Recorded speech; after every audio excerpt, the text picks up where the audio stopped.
every failing I may have to roam.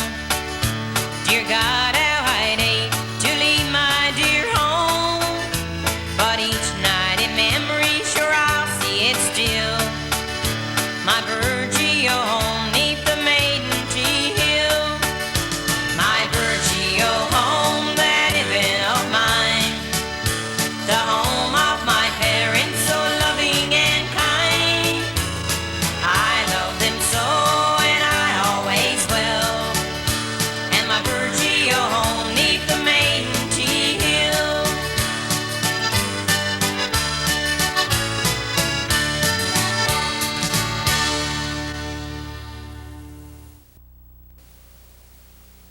Good evening. Welcome to This Week in Review.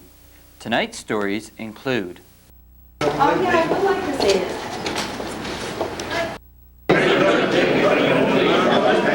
Gotten used to a lot of the people. I have a large committee that I was working with. To have a chance to where you can come in and these stories and more coming up after this. Please stay with us. The War Amps, helping amputees since the First World War. Today, the War Amps meets the special needs of child amputees. CHAMP provides artificial limbs, financial assistance, counseling, support for parents, and a chance to meet other amputees. What about the future? CHAMP graduates will carry on the tradition of amputees helping amputees with your support of the Key Tag service. On Tuesday, PC candidate for the District of Burgeo-Lapoille, Cheryl Stagg, visited the Calder Healthcare Center, accompanied by PC leader Lynn Verge.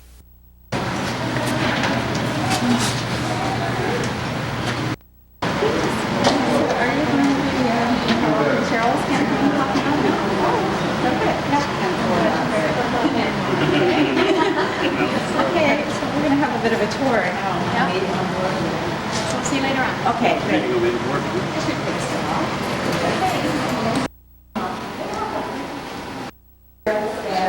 Nice to meet you.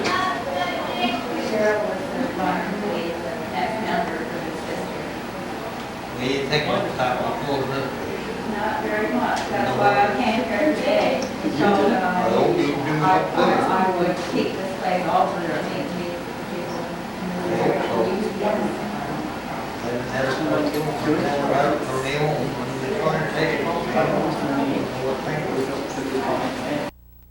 Gotta keep it open.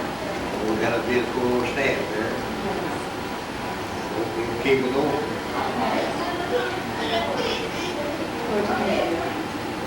Nice meeting you. See you back there. Yes, here. Hope you'll do something better.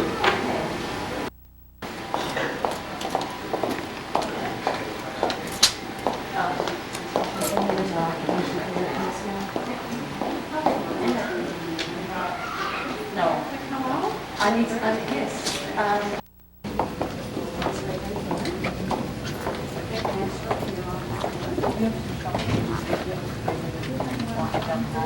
Hi. Are you all set? Yes. How do you feel about the quality of the medical care being given here? I understand there are at least 2 doctors who are based here.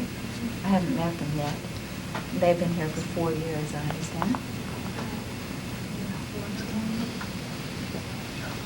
We've been there for 7 years.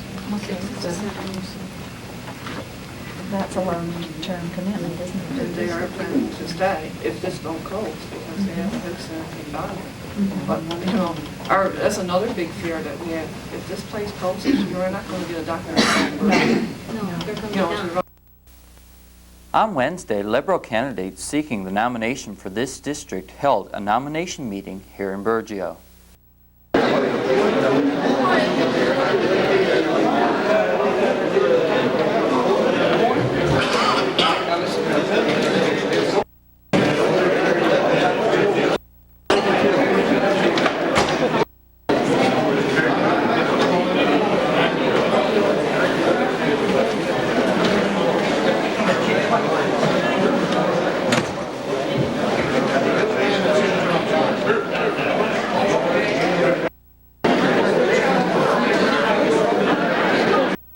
studio. Thank you.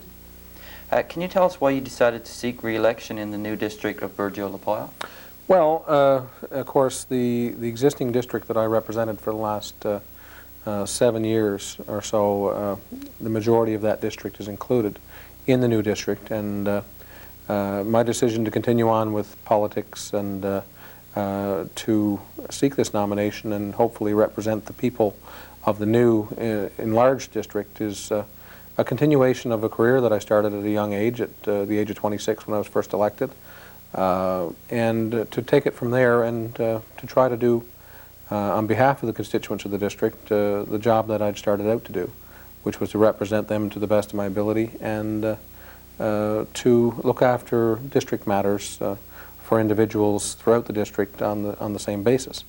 Having been elected over that period of time, I've gained invaluable experience in dealing with the bureaucracy, experience in dealing with a lot of matters on behalf of constituents, and this sort of thing, along with economic development activities that I've been involved in, are really the kind of things that make me tick and make me want to continue on with the job of representing the people of the area. What do you see as major concerns facing Burgeo at the present time? Well, in discussions with people throughout the Burgeo community over the last number of days and over the last few weeks by telephone as well, the main thing would be, of course, the reactivation of the fish plant and getting the fish plant up and running again through whatever means possible. Not necessarily through throwing government money at the problem. That I don't think is a solution.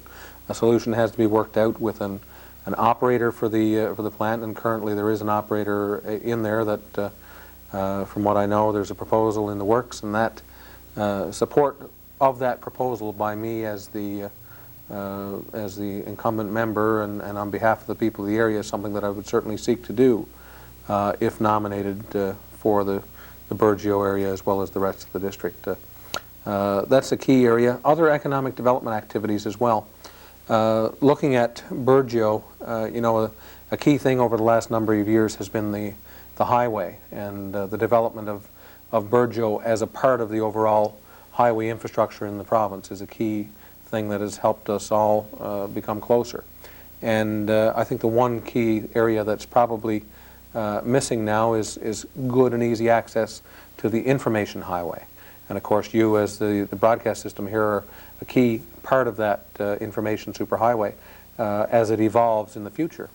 And I think the people here have to be afforded the possibility of participating fully in the activities for the information side of the new economy as well as the regular transportation link. So I draw that analogy to the highway itself because really without the full fiber optic capabilities into every home, we can't participate fully here in the province. We have fiber optic rings going throughout the province, but Burgeo itself also needs to be fully tied into that. And there are many economic development opportunities that will come out of that.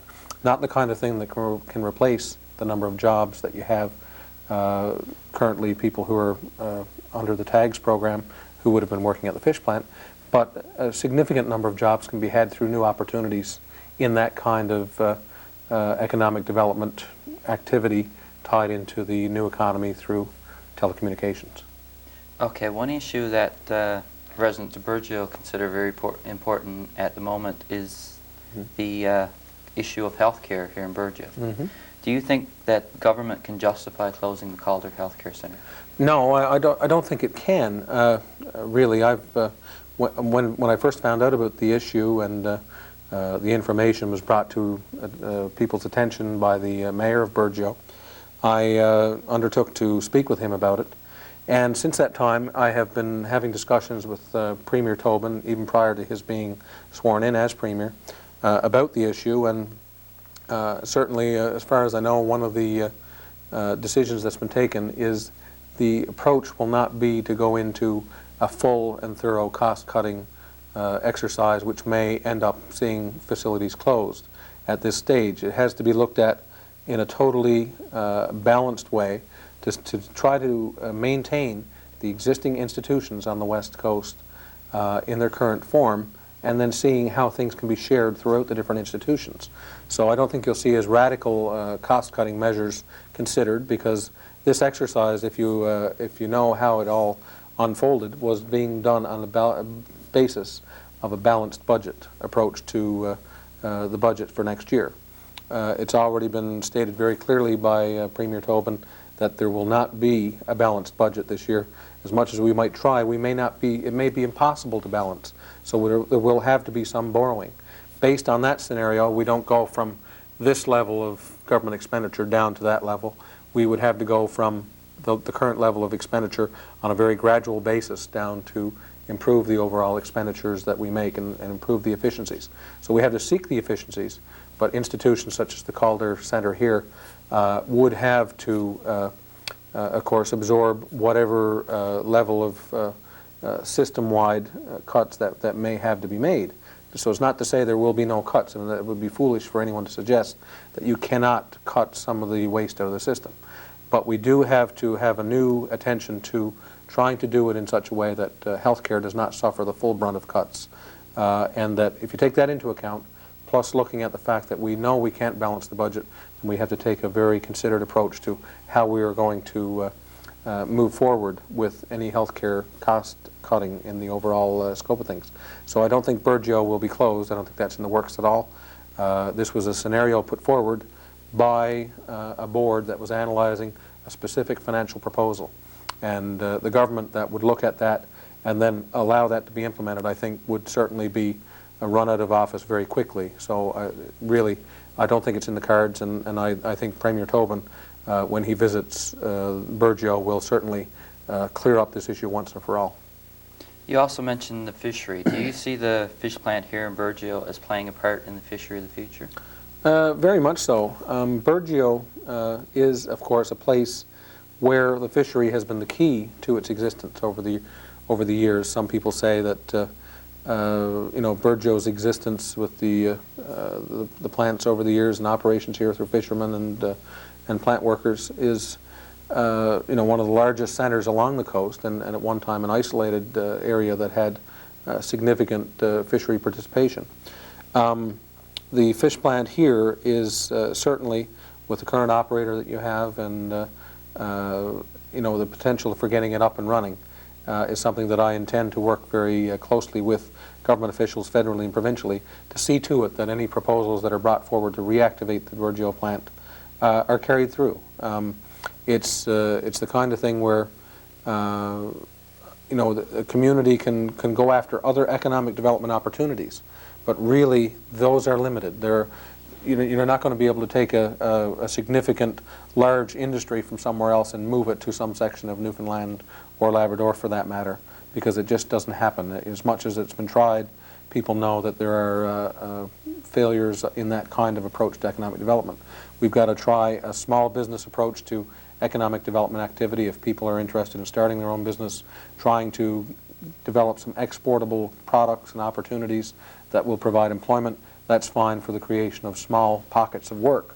But when you're looking at a workforce here in Burgeo of some 500 people that depend on the fishery and are now reliant on the TAGS program, you have to move a bit beyond that and try to say, okay, if there are going to be less people working, let's see what we can come up with that will be a viable opportunity in the fishery for these individuals. And that certainly is a key element of my strategy in working closely with the community. And it'll be a key element for the people of the area in their future, I think, because there will be a fishery in the future, and there will be a strong fishery on the south coast. The fish is returning much better than it's returning up the northeast coast and up in the 2J, 3KL area.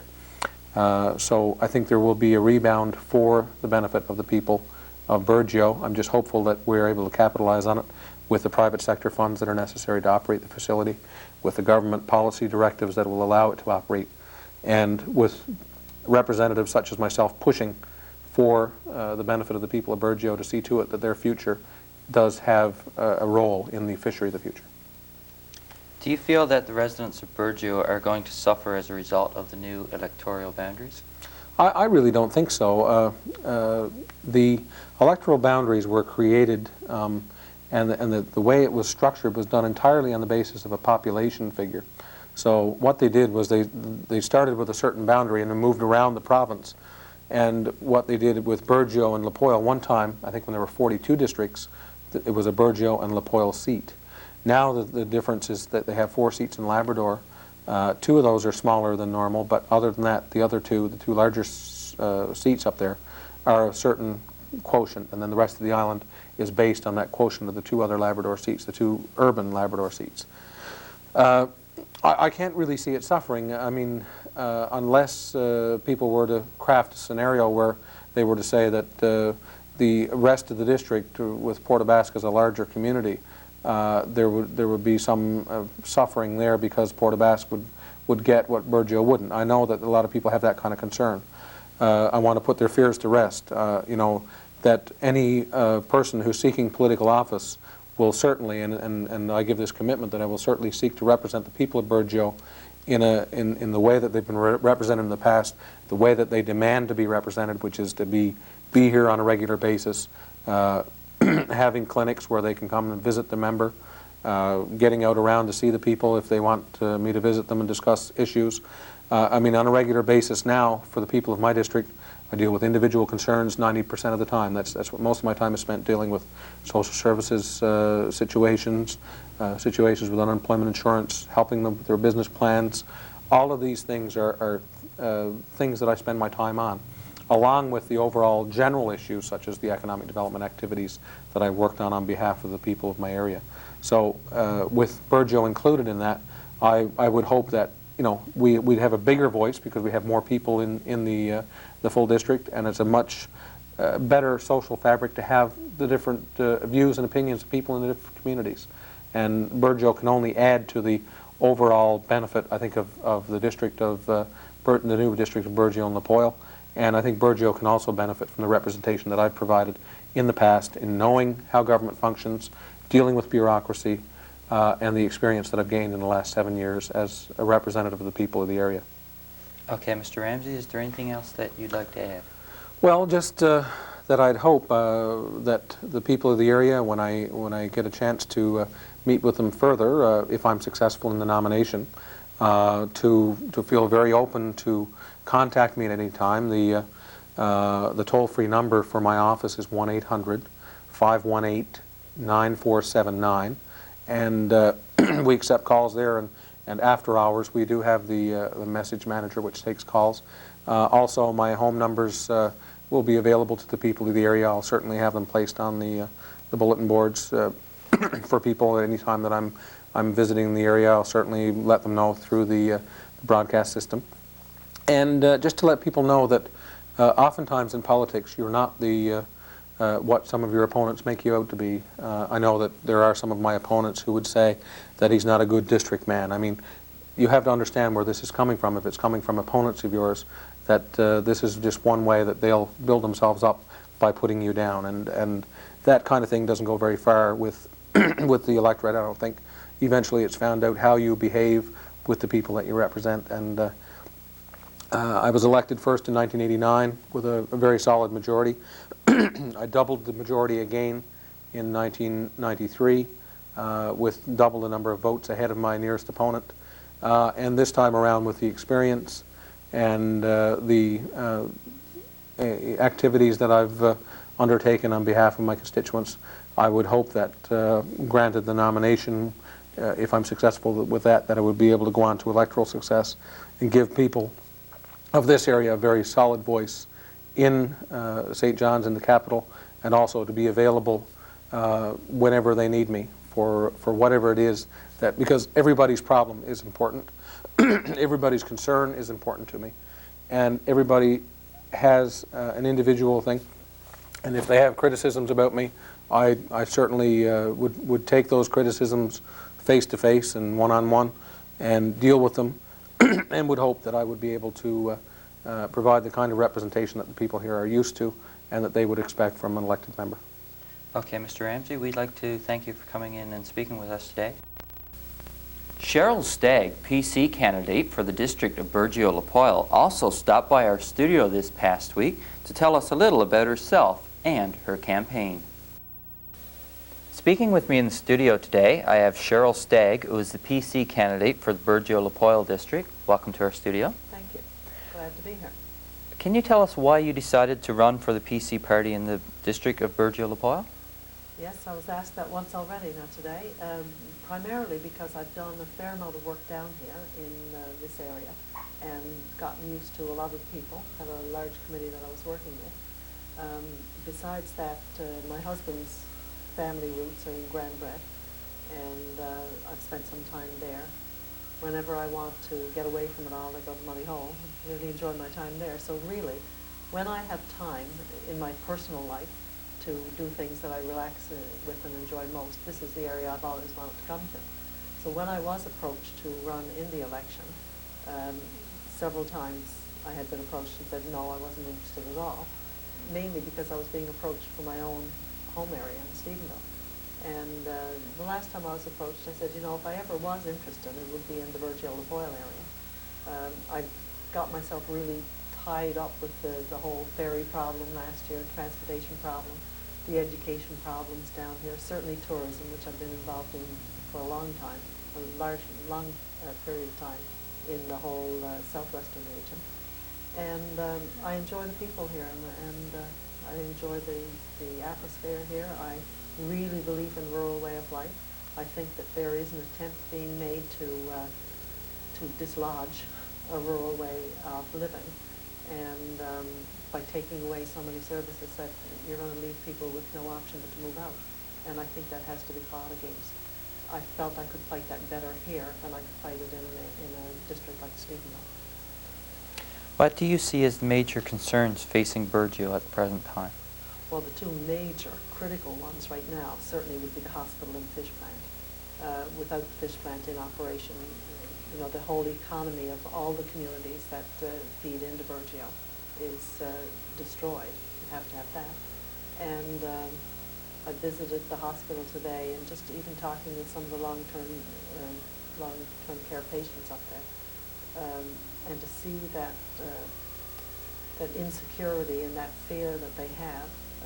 They don't know where they would have to go and how far they're going to have to be from family if they have to be put in an institution somewhere. And when you get up in years, that's a pretty frightening prospect and a pretty lonely prospect. You think you're going to be so far away from home, mainly because our rural way of life has been so family-centered. And it's what gives us our strength, I think, in Newfoundland. It makes us stronger than people in a lot of other provinces. We've always been where our family members are. We always have, when everything else goes wrong, at least you have family to lean on and family to talk to. And it makes rural people very strong. And that whole way of life is being threatened. You can see that up there. So these two issues are the biggest ones, the health care, which is critical if people are going to stay in an area and raise families in an area.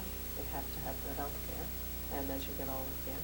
And we have to get that fish plant back in operation. We have to do whatever it takes to cooperate with the owner of that fish plant to get some species in there somehow to process. And it has to be looked at urgently, because tags are going to run out soon. When people have to depend on social assistance, they're going to be driven out. So do you see the Burgeo plant as playing a role in the fishery of the future? I certainly do, yes. Very near future. It has to, you know. We can't reach the point where tags has run out and the fish plant is not working, because people's options are just gone. Okay, with respect to the Calder Healthcare Centre, do you think government, either the Liberal government or the PC, if they win the election, can justify closing that facility? No. I am absolutely blown away with the poor planning that would see a facility put there, like that put there, for the amount of money that had to be spent on it, only to reach a point a couple of years down the road where they're looking at all these kinds of facilities again. What kind of planning brought us to that situation? I mean, that is absolutely ridiculous. And to put it there now, I mean, you can't take it apart piece by piece and move it somewhere else. It's there, and it's beautiful, and it's used, and it's needed, and it's getting good care. It can't be done. There is not an option there at all. I don't even see why anybody would bother to put it to paper. You know, they're trying to say now it was a paper exercise. Well, I've served on a hospital board in Stephenville, and we've been told to go through paper exercises before. And shortly after the paper exercise, the axe comes down and it actually happens. So I don't take any comfort in being told that was a paper exercise. That facility can't close. It can't even be considered. It's ridiculous. And the PCs, well, Lynn Birch was there today at the hospital with me, and she made a definite commitment that that would not even be considered by the PCs. Do you think that residents of Burgeo are going to suffer as a result of the new electoral boundaries? It seems like a strange division to me. It appears that they have an accountant in there somewhere working with numbers, and they just split the districts up by numbers. There are some strange divisions. It makes absolutely no sense to me that Ramley and Burgeo are not in the same district. I wouldn't even begin to think I could explain any kind of logic for that.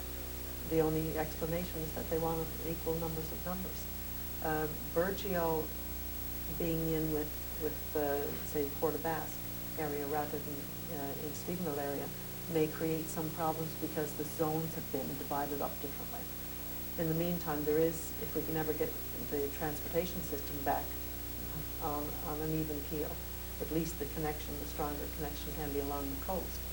But Burgeo issues are common issues with Port Basque and Isle of Mort and Rose Blanche and places like that to some degree.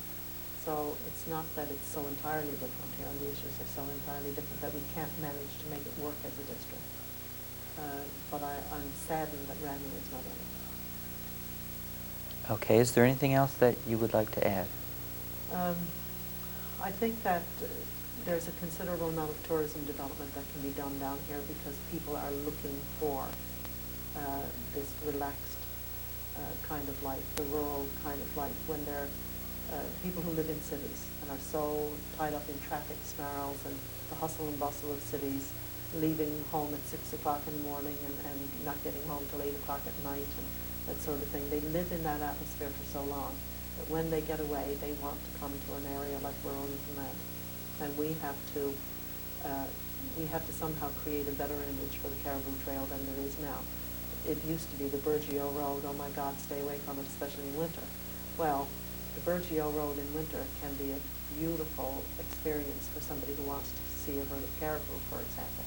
So we have to change that whole image of the Caribou Trail.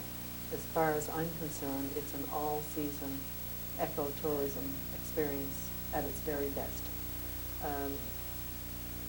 Trying to get a system in place where tourists can go down the coast as well is a necessity, so that people can develop, whether it's craft industries or adventure tourism industries, to link in with the tourists that we can bring down here. We just have to get that working because tourism can supplement people's family incomes and it all helps in its economy.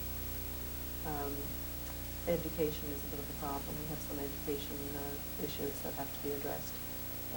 There's a viability formula that the Liberals have brought in that appears to me, when I look at it, to be another attack on rural way of life.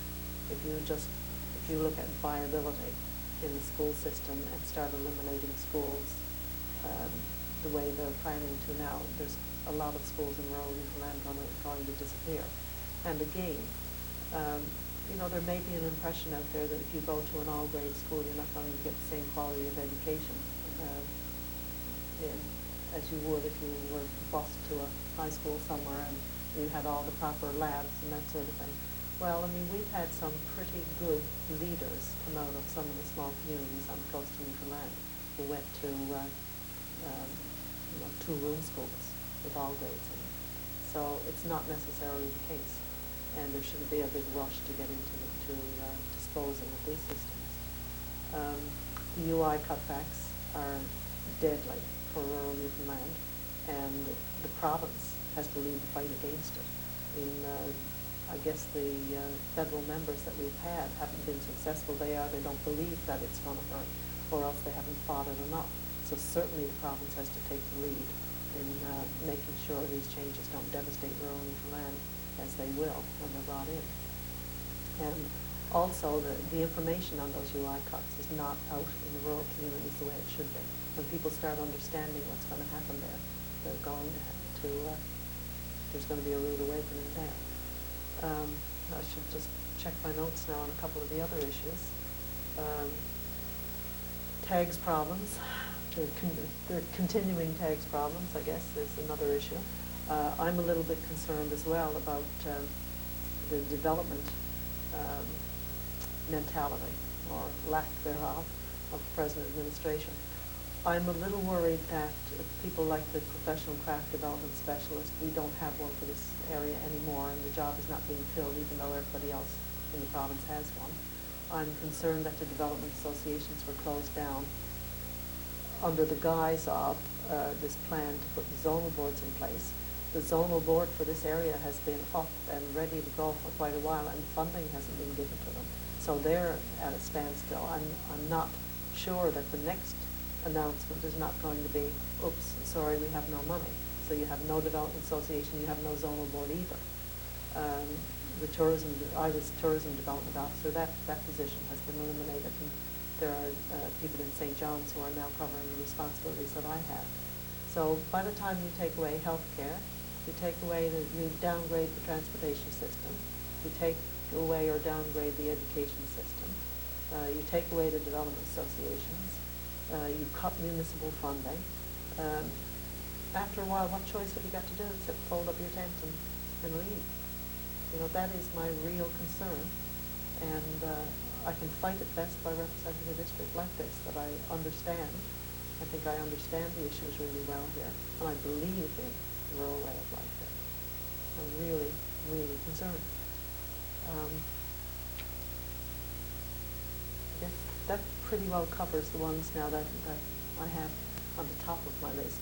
After I start talking to more people, I guess out in the from the house to house and at my headquarters, I may even find other issues, but that's enough to fight an election on right there. Okay, you mentioned your headquarters. Where do you have your headquarters set up? Headquarters is in the restaurant that Jerry Gilbert owned. It's closed there now. It's set up there. I'm hoping to get the phone connected tomorrow, and I'm meeting with some people to get some workers in there, because I won't be in Burgeo all the time, but I'd like to have people there to answer the phone and take messages for me so I can get back to people on the days that I am in Burgeo. So hopefully tonight, or this won't play tonight, but the interview, so hopefully from the 30th of January on, that will be open.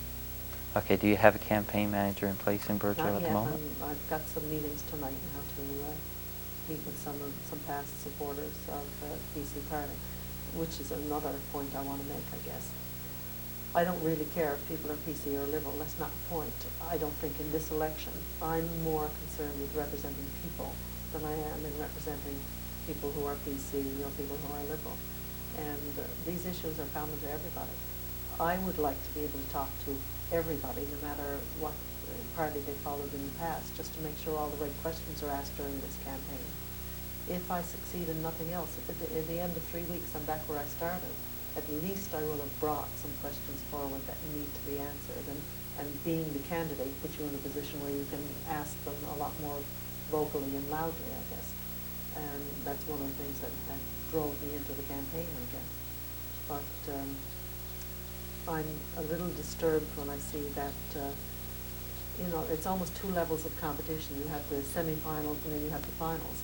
And in the semifinals, I still think people should be able to go and vote for who they think is the best candidate. So if there's a contest for the PC nomination, everybody who lives here has a right to go and say which is the best PC candidate. If it's a Liberal contest, in that semi-final, I think people should choose the best of the 2 candidates. And you shouldn't have had to sign a card and, be shut out and not allowed to vote. If not, what you need is the best Liberal candidate going against the best PC candidate, and in the end, you'll get a member who's the best to represent you. So I don't want to represent just the PCs here. I want, no matter what people voted in the past, if they believe that I believe the same way about issues and think the same way about issues as they do, then obviously I'm going to be fighting and thinking the way they think when I'm in there. And I really don't care what party's in power. It doesn't bother me. So I want everybody's support if they feel the same way I do about these things. Okay, well, we'd like to thank you for coming in and speaking with us today. We'd like to wish you the best of luck in your campaign. Thank you, and I certainly appreciate the opportunity of being here. And as I've told everybody, the BBS is the way to communicate with everybody in Burgeo, so I will keep anything that comes up from time to time. I certainly will be using your system to get the message across and let people know when there's something to be looked at or a question to be asked. Okay. Our guest today is Cheryl Stagg, the PC candidate for the Burgeo-Lapoille district. Stay with us. There's more of This Week in Review still to come. This is Megan of the War Amps Child Amputee Program. She lost her arm in a car accident.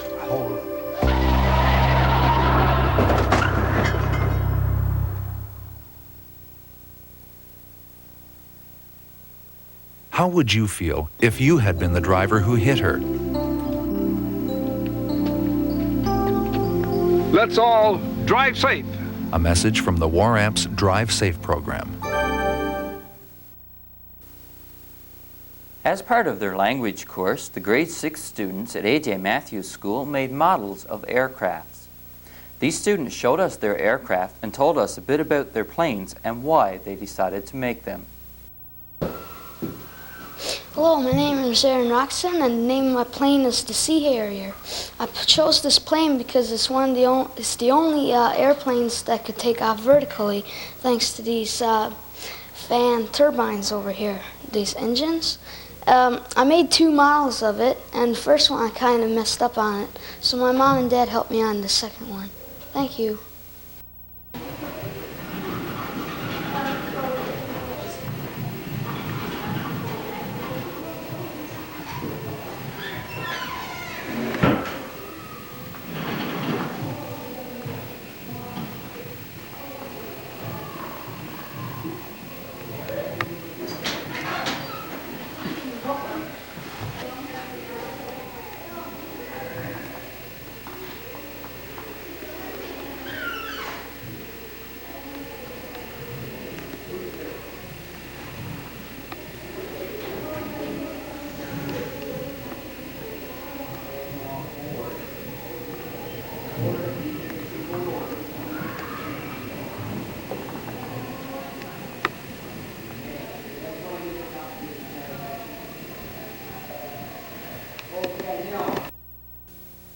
Burgeo has a new representative on the Western Healthcare Board.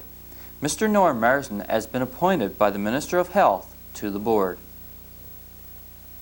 On Thursday, I had an interview with MHA for the district of Burgeo Bay d'Espoir, Dave Gilbert. Speaking with me in the studio today is our MHA, Mr. Dave Gilbert. Welcome to our studio again, Mr. Gilbert. Thank you, David. As always, it's nice to be back in Burgeo, and I'm your MHA, I guess, for another 21 days now at this particular point. Okay, Mr. Gilbert, a lot of people are a little bit curious as to why you didn't decide to run in the upcoming election. Well, it's not the point. I suppose, to be honest and truthful with you, I would have certainly liked to have run in the upcoming election.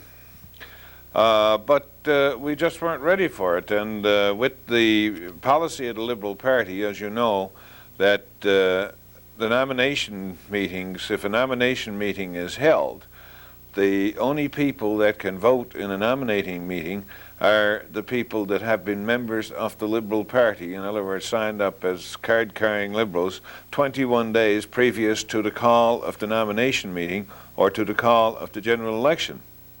Now, we were caught in the situation, I got to take the blame for that, I suppose, because this policy was passed at a Liberal Policy Convention in 1992 that stated what I said, that in order to vote in a nominating meeting or any official Liberal Party function, you had to be a member 21 days before the call of the annual meeting of the party or the call of the nomination meeting. Now, I didn't think that I was going to have to be using, involved in any formal meetings in this district, at least not till about 2 years' time, because as you know, we still had 2 more years to go before normally a general election would be called. But I was here in Burgeo the last time I was here, I guess was around the first week in December, and you and I were sitting here talking about it, and there was, if either one of us had said that there was going to be an election on the 22nd of February in 1996, you know, people would have examined our heads. They said there's something wrong with us. Mr. Wells was there as Premier. There was no indication that he was going to resign, and no indication that there was going to be a general election called. So when Mr. Wells surprisingly resigned on the last week of December, and Mr. Tobin came home and ran unopposed for the leadership and took over the leadership of the Liberal Party, he decided that he wanted a mandate to carry on, and he wanted it very sooner rather than later. And all of a sudden we realized about the first week in January that we didn't have any memberships here in Burgeo, even though we knew everybody here in Burgeo was Liberals, but we hadn't had them formally signed up. So we had a big scrabble to get them signed up, and in one day, you know, Mae Marsden and the group that were involved in it did a magnificent job and signed up over 1,000 people. Unfortunately, by virtue of the fact that the nomination meeting was called sooner than the 21 days from the 11th of January, when those people were signed up and registered as Liberals, those people couldn't vote. Now, no matter how much I wanted to run for the Liberal Party at that particular point, there was, in the other part of the district, where the district was now combined between Burgeo and La Pile, and Burgeo was the only part of my old district that came into the district of La Pile, and La Pile was intact from the last time, but Burgeo was added on to give it the correct number of, the percentage of people that it needed. The old district had, I think there were 600 people that Bill Ramsey had signed up in that in the La Pile region. Now, when normally the people that were signed up are loyal to the member that was there, and I mean, it's not, so a nominating meeting is not a election, it's a selection. So out of the people that were there, Mr. Ramsey, you know, would have had the support up there of a certain number of them, and then we had another man from up in Port aux Basques was running for the nomination, so I would assume that he would have had some more support of that 600. The only thing that I had signed up here in Burgeo, there was 143, and when we checked them off, we found there was 110 or 113 of them were the only ones that were here that we could count on, that we know that I was going to get a fair number of them to vote for me. So you're sort of foolish to go into a meeting where you're seeking the nomination when you got 100 votes and the other two fellows between them got 600 to play with. I mean, that's not fair ball. And I mean, you know, I looked at it from that point of view and said, you know, there's not much point of being involved in that sort of a selection. The other thing about it is, as I told the CBC when I talked to him, that, you know, the surprise and the quickness that this thing was called, you know, sort of took us all off guard, and I told the CBC, look, if I had ran out the extra 2 years, I don't think I would have been seeking the nomination anyhow, because I'm getting up to the age that I should retire. My beard is getting grayer all the time, and I'm, you know, I felt that I would have done my job, but I certainly would have liked to stay on for the other 2 years, but unfortunately the thing dictated that I didn't think I could win the nomination meeting. Now, that was the whole deal. Now, you know, we can take on the Liberal Party, I suppose, but there's no way. It had to be, the Constitution of the Liberal Party and the bylaws are passed at annual conventions. So, you know, even though the people of Burgeo put up a valiant fight, and we wrote letters and we protested publicly and all that, the same thing was happening in all the other 48 districts too, you know, but not as vocally as Burgeo, that this 21-day rule has been questioned everywhere. And I say that, you know, that I hope, and I think, you know, enough people have talked about it now, that there will possibly be some changes in that in the future. But as it stands, I got no hard feelings, and I'd like to say that I have no hard feelings towards Mr. Tobin or Mr. Ramsey or Mr. Butt or any of the people that are running for that. I support the Liberal Party. I support Mr. Tobin and his team, and I would urge the people of Burgeo to accept the reality of the situation, get out and support, whoever wins the nomination, Mr. Ramsey or Mr. Butt. And I talked to my workers. I had a meeting with my workers here a couple of days ago, and I asked them to support whoever receives the Liberal nomination in the meetings which are ongoing. Okay, Mr. Gilbert, out of your previous district, Burgeo Bay to Spare, Burgeo is the only community from that district that went into the Burgeo-Lapoil district. The other communities are gone into another district. Why did you decide to run in, or why did you look at running in the Burgeo-Lapoil district? Well, the reason that I would have ran in the Burgeo-Lapoil district is that Burgeo was always the center of my strength. Now, I'd like to say a few words about the distribution, the way that this the redistribution of the seats was handled. I will be writing a letter, one of my last acts before I go out. I will be writing the Town Council of Burgeo because they opposed the structure of this district this way, on common sense ground that they felt that Ramey and Grey River, who always dealt with Burgeo, should be in the same area. Ramey had the same concerns, so I fought it in the House of Assembly. I will be writing and sending copies of the answer to the House of Assembly to the town councils in both Burgeo and Ramey, pointing out, you know, how illogical and unsensible it was to draw a line and leave Burgeo in with Lapoil and leave out Ramey and Grey River. I mean, I could understand maybe Francois East and down the coast going into the new district, but this is just illogical. It makes it practically impossible for the member now who is going to be running in the Bay de Spare into this old district will still have to come to Burgeo, sit on the wharf in Burgeo, go over to Ramey, go into Grey River, and then come back again. The cost, you know, it's not going to be either cost-wise or anything else. It just doesn't make sense the way this district is formed. The surprising thing about it, in the House of Assembly, I got a standing vote on it. I called for a standing vote, and there were 7 members of the Liberal Party, Jack Harris and myself, voted to change the boundaries, and the remaining members of the Liberal Party and the opposition voted to keep it as it was. I can't understand the opposition.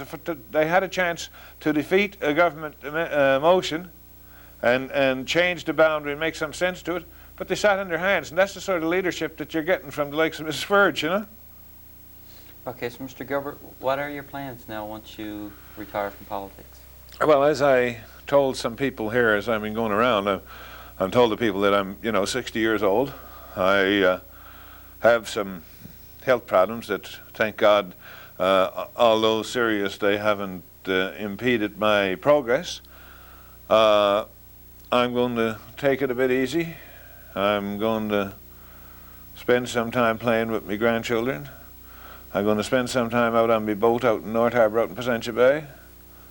And I don't know, just, I'm retired. I don't know what a retired fellow does yet. I got to try and find out. I'm not ruling out I don't know what I'll do. If someone came along and offered me something for a month, I'd take it, but I'm not taking any more full-time jobs, sir.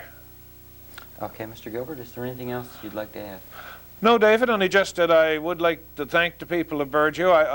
I really appreciate the support they gave me. It was sort of good, when you hear the sort of support that was coming on and to see how solidly they were behind me. I'll always remember them. The people of Burgeo are great people. They helped me in my political career. The only thing I can say now is that I certainly urge him to get out and support whoever wins the Liberal nomination in this district. The thing about it is Mr. Tobin is going to form the next government. I would like to see Burgeo be on the Tobin team. So whoever wins the nomination, I urge the people of Burgeo to get out, give them the same support they gave me, and be ready to go into the future with the Tobin team and the Liberal government. Thank you very much. Okay, Mr. Gilbert, well, we'd like to thank you for stopping by and speaking to us today, and the many times that you've stopped by in the past and spoke to us. And we'll invite you anytime you're back in Burgeo. You can still feel free to stop by and speak to the public via the capo. Well, David, I'll do that. I'll come back, and I'll, you know, if I am back, I'll certainly take advantage of it. And I will. It's always nice to have a chance to where you can come in and say hello to all my friends at one time. Thank you very much. And we might even let you sit in the chair. Good. I've been fighting for a long time to get to sit in your chair, David. Our guest today is our MHA, Dave Gilbert.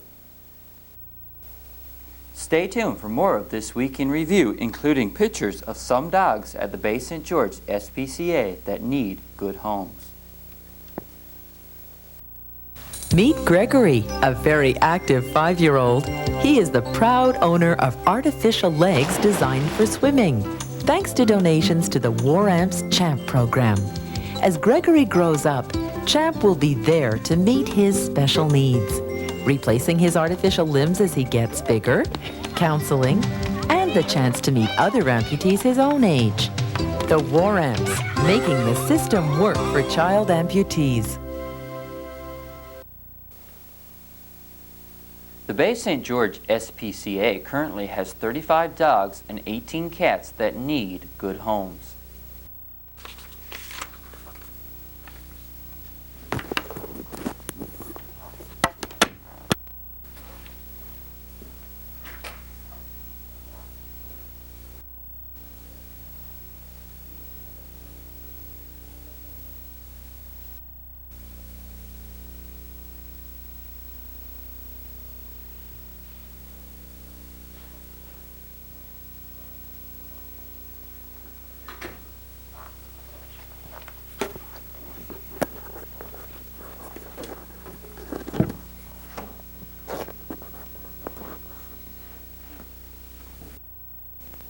Off the rack. This week as we scanned our tape rack, we came across some footage of caribou filmed on the Caribou Trail in 1987.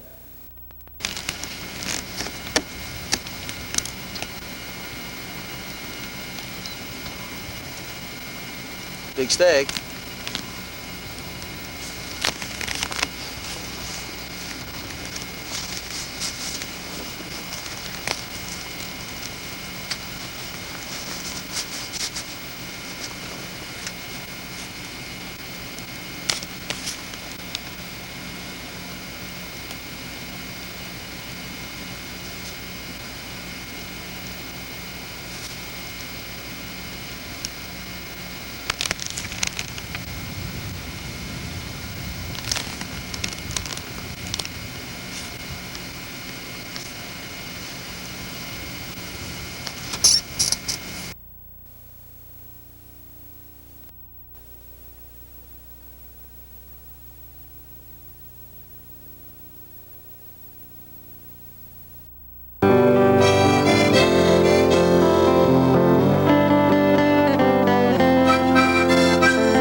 And I'll be here again next week, same time, same channel, with This Week in Review.